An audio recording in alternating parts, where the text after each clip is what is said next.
समय समय पर हर एक ग्रह का राशि परिवर्तन होता रहता है, साथ में नक्षत्र भी बदलता है। लेकिन अब इस अगस्त के महीने के अंतिम दिन यानी कि 30 अगस्त को बुध ग्रह का राशि परिवर्तन होने वाला है।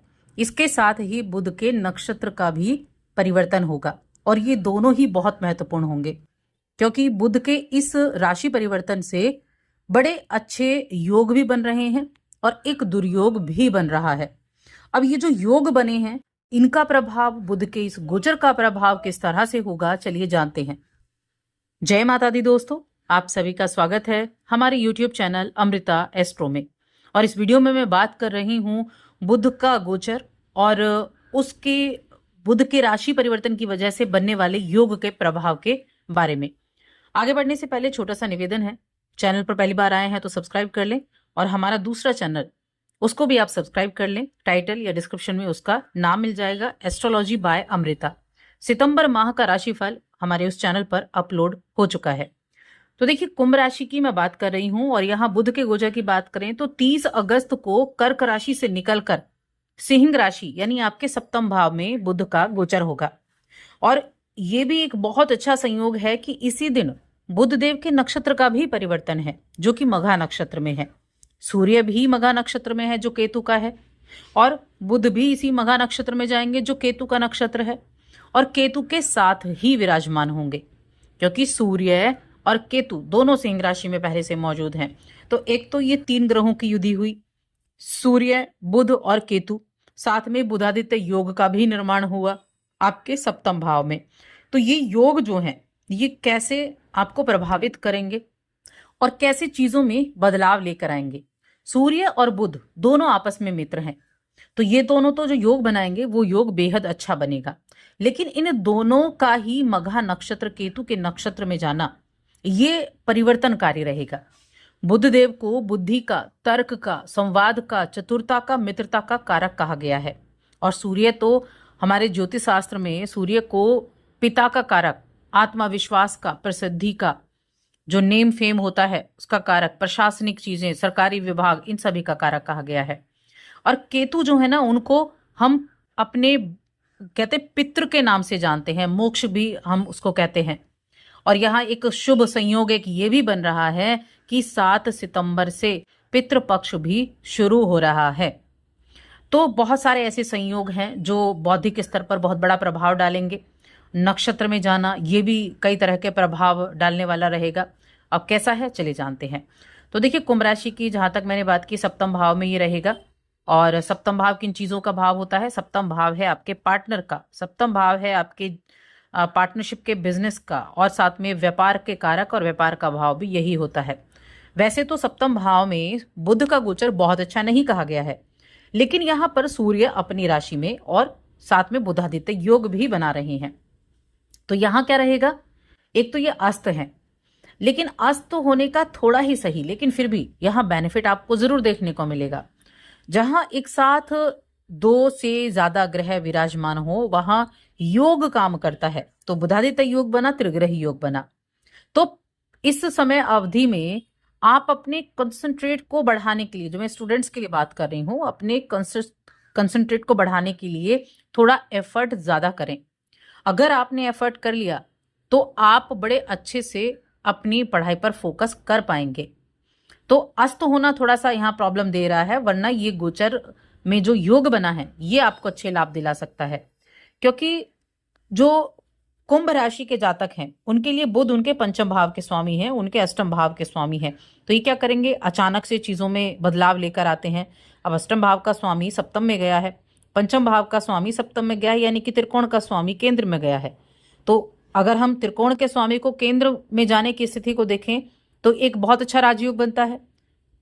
तो इसीलिए ये समय आपके, अगर कहीं प्लेसमेंट आपका होना है तो थोड़े से कॉन्फिडेंट रहकर अगर आप काम करेंगे तो वहाँ आपका प्लेसमेंट अच्छा हो जाएगा।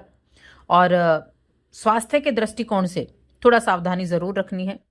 कुछ पेट संबंधी, स्किन संबंधी कुछ ऐसी दिक्कतें आपको देखने को मिल सकती हैं। वैवाहिक जीवन में मैं कहूँगी कि यहाँ सूर्य, केतु और बुध, इन 3 ग्रहों का एक साथ होना थोड़ा सा उथल पुथल तो कर सकता है, क्योंकि एक तो दोनों ही ग्रह मघा नक्षत्र में है, केतु के में, और केतु साथ भी हैं। तो कहीं ना कहीं आप थोड़ा क्रोध आपको ज़्यादा आ सकता है, तो क्रोध से बचना है। तालमेल कम रहे ऐसी भी स्थिति हो सकती है, तो खुद पर कंट्रोल आपको रखना है। खुद पर कंट्रोल रख के आप काम करेंगे तो ठीक रहेगा। अब यहाँ पितृपक्ष भी शुरू होने वाला है इस दौरान, बुध के इस गोचर की अवधि के दौरान ही। और केतु को पितृ का कारक भी कहा गया है, हमारे पितरों के कारक केतु ही कहे गए हैं। तो इसीलिए ऐसी स्थिति में जब आप अपने पितरों के लिए कुछ कार्य करते हैं, पूजा पाठ करते हैं, उनके लिए पिंडदान करते हैं, तो उससे आपको अच्छा रिजल्ट मिलेगा, उससे आप अच्छे रिजल्ट प्राप्त कर सकते हैं। तो कुछ चीजें ऐसी भी हैं जहां आप अपने लिए बेहतर चीजें बना भी सकते हैं, अच्छी चीजें आप अपने आप भी निर्मित कर सकते हैं। इस समय जितना अधिक सम्मान आप महिलाओं का करेंगे उतना ज्यादा आपके लिए अच्छा भी रहेगा। महिलाओं का सम्मान करेंगे, पिता का सम्मान करेंगे, अपने बड़े बुजुर्ग हैं जो उनका सम्मान करेंगे, उनकी बातों को सहमति देंगे, तो आपके लिए ये गोचर आपके जो कार्य रुके हैं उन कार्यों को भी आगे बढ़ा सकता है। वरना ये आपकी इन चीजों को कमजोर भी कर सकता है, जैसे स्वास्थ्य को कमजोर कर सकता है, आपके रिलेशंस को ये कमजोर कर सकता है। तो आपको थोड़े से ध्यान रखने की आवश्यकता है। जो लोग प्रेम विवाह करना चाहते हैं उनके लिए ये गोचर काफी, मैं कहूंगी, फायदेमंद होने वाला है, क्योंकि पंचम भाव प्रेम का भाव है और सप्तम भाव विवाह का भाव है। अब प्रेम भाव का स्वामी सप्तम भाव में गया है, यानी कि प्रेम विवाह के संयोग बनते हुए दिखाई दे रहे हैं।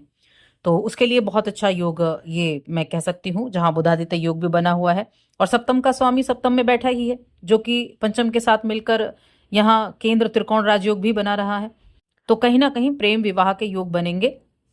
आप घर परिवार के लोगों से बात करना चाहते हैं तो एक अच्छा समय देखकर आप बात कर सकते हैं। और कहीं प्रॉपर्टी वगैरह, आपके पैतृक संपत्ति से रिलेटेड कोई चीज़ें अगर चल रही हैं तो वहाँ भी जो है मामला जो है मिले जुले प्रभाव देने वाला रहेगा। इसके अलावा अगर देखा जाए तो तीनों ग्रहों की दृष्टि आपकी राशि पर होगी, जहां पर राहु विराजमान है। इसीलिए मैंने कहा थोड़ा क्रोध पर नियंत्रण करें, थोड़ा सा गुस्सा आपको ज्यादा आ सकता है, जिद्दीपन आपके अंदर रह सकता है, तो उस जिद्दीपन को आपको दूर करना होगा। लेकिन हाँ, ये टाइम पीरियड आपके एजुकेशन को भी बहुत अच्छा कर सकता है। और देखिए, कोई इंटरव्यू वगैरह के लिए अगर आप जाने वाले हैं तो ये आपके इंटरव्यू के लिए भी अच्छे रिजल्ट दिला सकता है।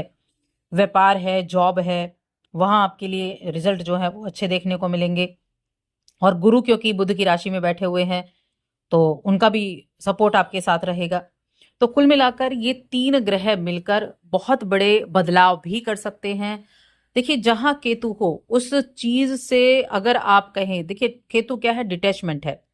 तो जब आप उस घर जहां पर केतु विराजमान है वहां से अगर आप चीजों को ये छोड़ दें कि जो होगा वो देखा जाएगा, यानी कि उस घर से जुड़ी चीजों को आप छोड़ दें, बस अपने कर्म पर ध्यान दें, तो वहां आपको अच्छे रिजल्ट देखने को मिलते हैं। तो बहुत ज्यादा वहां सोच विचार नहीं करना है, किसी चीज को लेकर बुनते नहीं रहना है, छोटी छोटी चीजों को पकड़ना नहीं है। तब आप देखिए रिश्ता भी अच्छा रहेगा, व्यापार भी अच्छा चलेगा। और ये समय अवधि 15 सितंबर तक ही रहने वाली है, यानी 15 सितंबर तक बुध और सूर्य दोनों सप्तम में है, उसके बाद आपके अष्टम में आ जाएंगे। तो उपाय के तौर पर आप क्या कर सकते हैं? उपाय के तौर पर आप गणेश उत्सव अभी चल रहा है, भगवान गणेश की आराधना करें, गणेश चालीसा का पाठ करें, गणेश जी को उनके मनपसंद चीजों का भोग लगाएं, ये कार्य आप कर सकते हैं।